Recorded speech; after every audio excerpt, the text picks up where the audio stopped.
LAFC로 이적한 손흥민이 데뷔 전 활약으로 곧바로 화제의 중심에 선 것과는 다르게 손흥민의 이적 이후 처참해진 팀이 있습니다.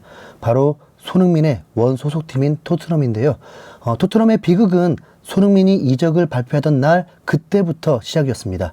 손흥민의 고별전이 되어버린 뉴캐슬전에서 토트넘과 뉴캐슬 선수들이 한마음으로 손흥민에게 가드 오브 아너를 해준 뒤였죠.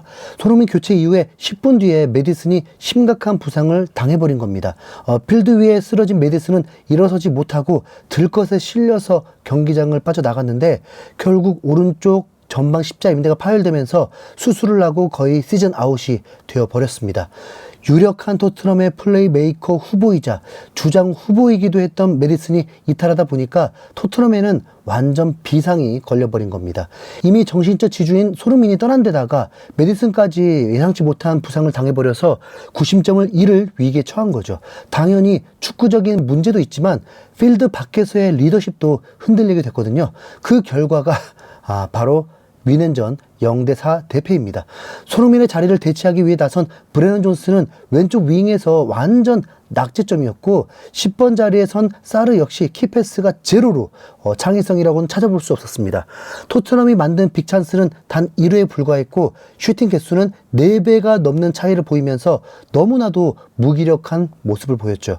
설마 손흥민이 빠졌다고 이 정도일까 싶었는데 정말로 상상 이하의 모습을 보여줬습니다. 프리미어리그에서 시즌 개막을 앞두고 어떤 팀의 3톱이 가장 위협적일까라는 재미있는 질문을 했던 적이 있는데요.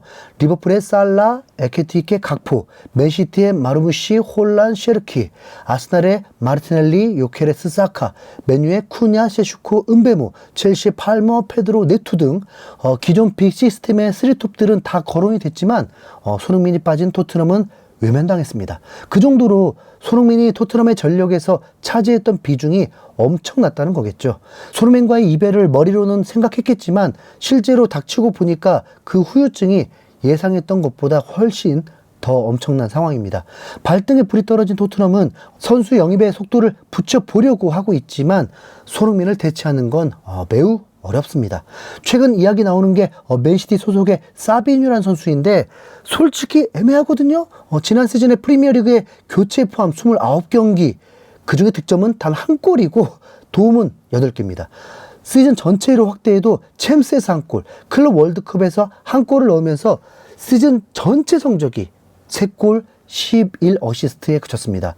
영국의 공영방송인 BBC에서는 토트넘의 사비뉴 영입설을 보도했는데 토트넘이 브라질 윙어 사비뉴 영입을 위해서 맨체스터 시티와 협상 중이다.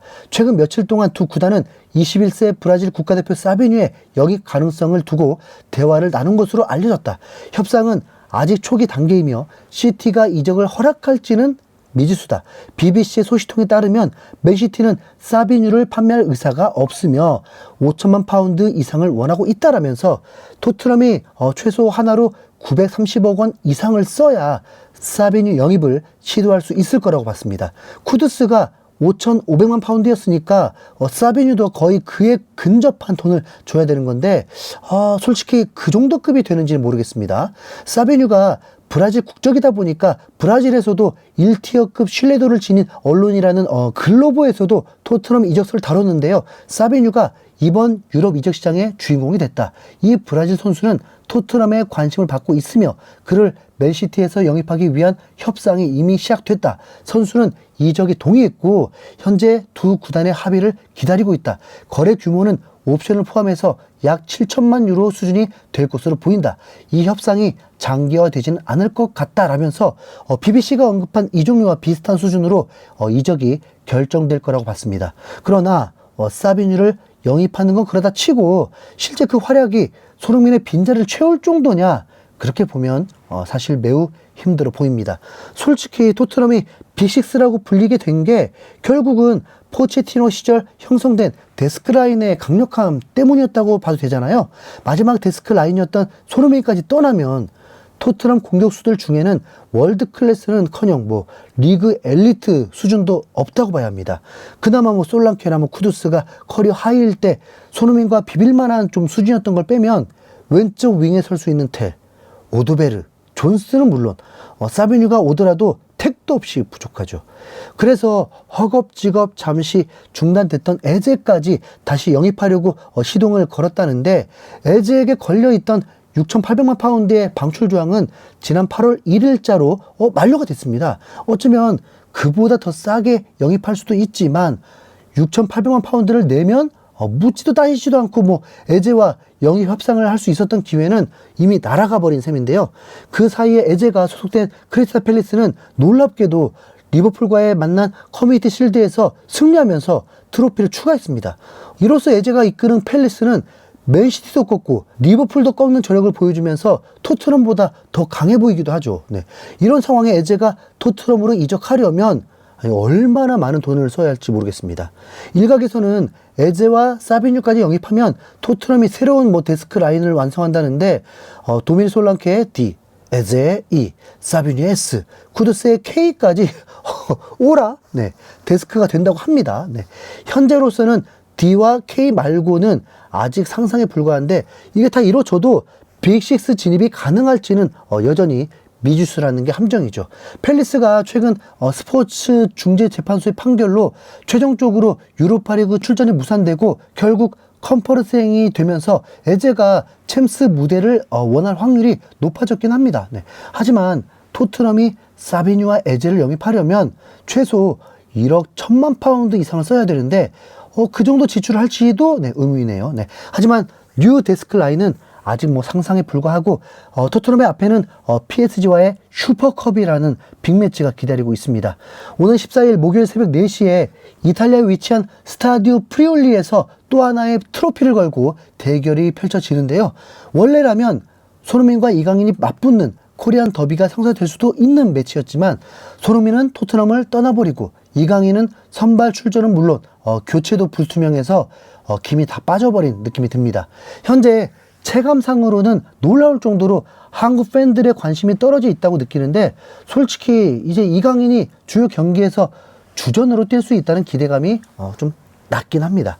물론 아직 새로운 시즌은 개막하기 전이고 또 시즌 중에 어떤 일이 있을지는 모르지만 가능하면 이강인이 이적 시장이 끝나기 전에 프리미어리그로 이적하길 바랄 뿐입니다.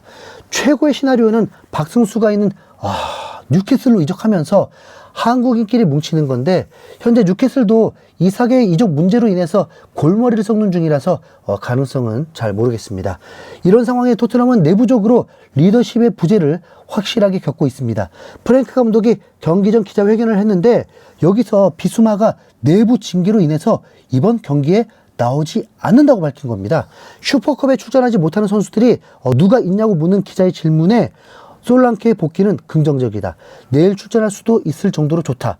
우도기는 복귀와 가까워지고 있다. 비수마는 교율 문제로 원정에 함께하지 않는다라면서 갑작스럽게 비수마의 징계 얘기를 꺼냈습니다. 이에 대해서 더욱 세세히 묻자 프랭크 감독은 비수마는 훈련에 몇 차례 지각했다. 최근에는 너무 자주 지각을 했다. 선수들에게 많은 사랑을 주는 것도 중요하지만 그에 따른 요구도 있어야 하고 결과도 있어야 한다라면서 비수마가 훈련에 자주 지각을 하는 문제로 내부 징계를 받아서 출전을 안 시킨다고 했죠. 손흥민의 주장일 때는 이런 일이 아예 없었는데, 공교롭게도 손흥민이 떠나자마자 이런 일이 대놓고 벌어질 줄은 몰랐습니다. 네. 어쩐지 비수마가 손흥민 떠난다는 소식 듣고 훈련 중에 울기도 하고 느닷없이 LAFC 팔로우도 했더라고요. 네. 비수마가 손흥민 없는 게 매우 큰 충격인가 봅니다. 네. 축구에만 집중해도 PSG를 이길까 말까인데, 가뜩이나 허접해진 라인업에 비수마도 없으면 파리 공격수들 막을 수 있을까요? 네. 손흥민 없는 토트넘이 PSG를 상대로 어떤 경기를 보여줄지 걱정하면서 이만 마치도록 하겠습니다.